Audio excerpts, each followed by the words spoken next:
Hey fellas, well, it's another quick video to help close out this month, and with the third season of the highly successful and acclaimed reboot to DuckTales now in progress, thought it would be best for my next Disney Plus hole to look at another less successful whole, reboot from the 90s, spin-off from the 90s, so let me take you all back to 1996, which was definitely an interesting decade for the company, and I've been around the block there. I had many successful TV series, and even though the original DuckTales ended its run in 1990, it still was quite popular throughout that decade, had a long, healthy life in secondary markets. But I've also seen my fair share of ones that didn't pan out as well, which is subject today. Quack Pack, which even got recently fairly spoofed in the second episode of the third season of the new show. Oh, in a way. So they did try and change the personalities of Huey, Dewey, and Louie, but rather than doing it way makes sense, like with Huey kind of scouting, and Dewey and how laid back he is, and Louie wanting to make his own startup company, which may or may not be on Scrooge's dime more than one. They just depict them as kind of stereotypical, typical 90s teen slackers. Hers, while how this time, interestingly enough, given how Doll and Daisy are actually more adventurous time around, and having new jobs as hosts working in the TV industry. Yeah, this one I'm gonna admit did not stand out at me much when I was younger. And actually, the things I remember most are actually because of what happened, instantly enough, with Donald and Daisy. So imagine that. So you can tell it was definitely a very interesting time to be alive. And even though the original one wasn't one of my favorite parts of the favorite shows from that time period, and I just didn't really understand the whole way they tried to approach this personally.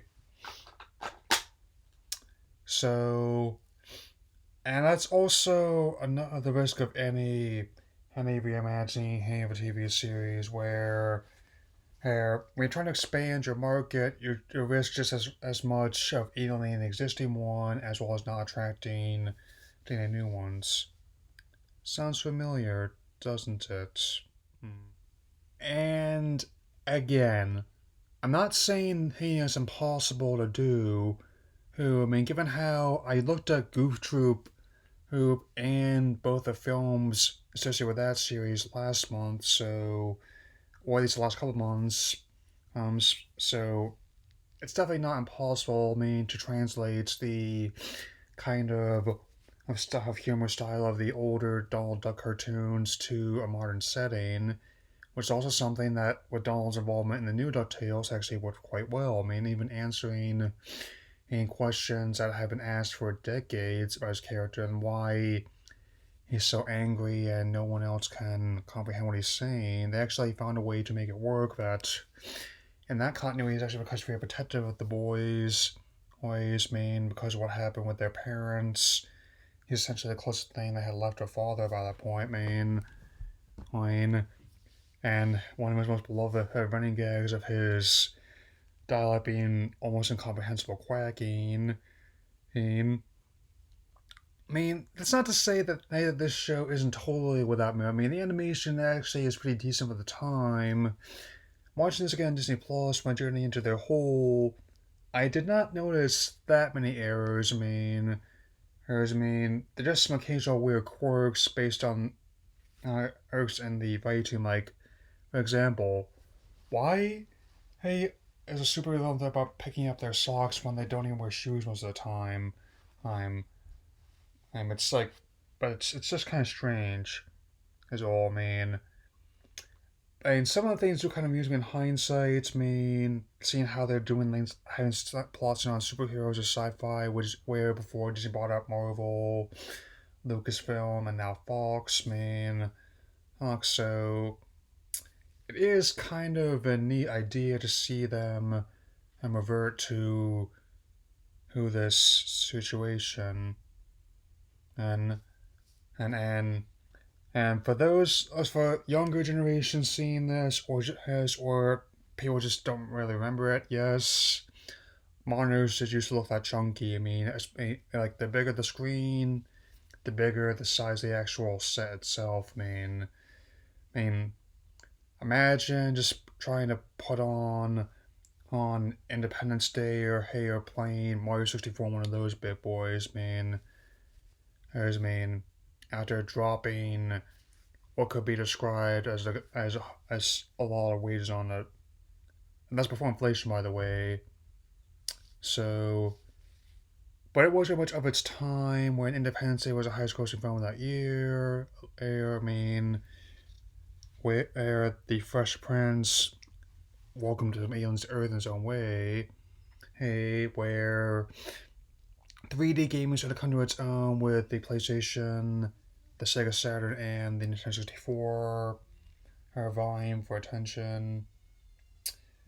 But even though it's not the worst thing I've seen, it's also not the best. It's also just not really memorable, which in many ways is not really as entertaining to me to discuss like a spectacular failure or something to gush about how much I love it.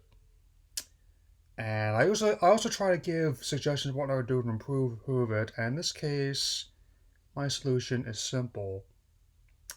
Instead of the nephews, you could actually focus on Donald and Daisy instead. I didn't care what age they were when I was a kid. I mean, I just I found some of their antics amusing. I mean, and especially in Donald's case, one of the more like with Goofy, one of the most versatile characters in their canon. And then he's been a superhero, a detective, a ninja, and has often gotten a lot of weird situations with Sora as well. I mean, so, and I'm just trying to keep this as a simple, given I still have stuff to get finished before tomorrow at midnight, and some other goings on out to this channel. And tomorrow, the second Ninjala beta, hopefully it goes better than the last one did. And I'll actually be able to log in to a match and not just spend some time sparring in the train simulator. So, check you then. Later.